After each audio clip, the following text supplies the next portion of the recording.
is what is happening an expression of an America in retreat run by a weak president?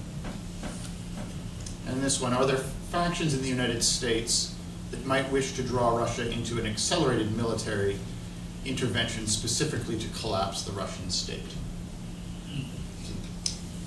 It's an interesting scenario. So the first question, are we talking about America in retreat led by a weak president? That's certainly the way John Boehner, for instance, in Congress has characterized the president.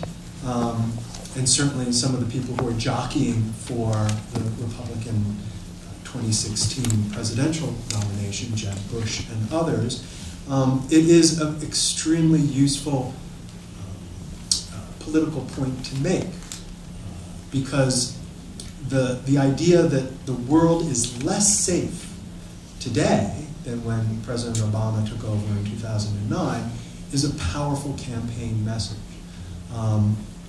even if it's difficult to show how the Obama administration has in any way contributed to making the world a less safe place.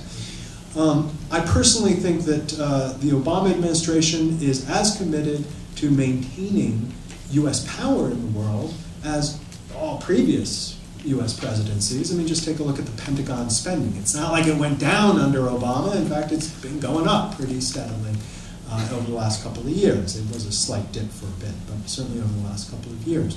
Has the president scaled back on drone attacks? No. I mean, he actually rapidly expanded it immediately after he took office. It's fallen off less recently. So he hasn't involved the United States in any major ground wars, as the Bush administration did, aside from the escalation in Afghanistan. And one could argue that, and certainly Republican leadership has argued, that that's an indication of weakness. The United States should never have cut and run from either Afghanistan or Iraq, but that, as far as I'm concerned, is fallacious thinking. So no, I don't think the United States is, under the Obama administration, at least it doesn't think of itself as a nation in decline led by a weak president. Second question is, are there people is there a faction, a political faction in the United States, in the Congress, I imagine, that would like to see the collapse of Russia as a result of this adventurism in Ukraine?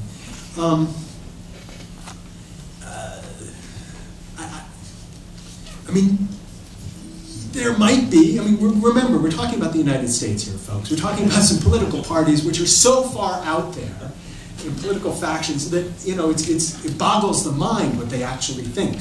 The Tea Party and their notions of foreign policy are beyond the realm of, frankly, human understanding. So, yes, maybe there are people who believe that nonsense, that such a scenario could take place. But even among, I would say, the neoconservatives, or the remnants of the neoconservatives, they're not really looking at that as a scenario. I mean, they're much more interested in a kind of a stable order within which the United States can reconstruct its kind of unilateral actions and unipolar positions of the height of the Bush administration.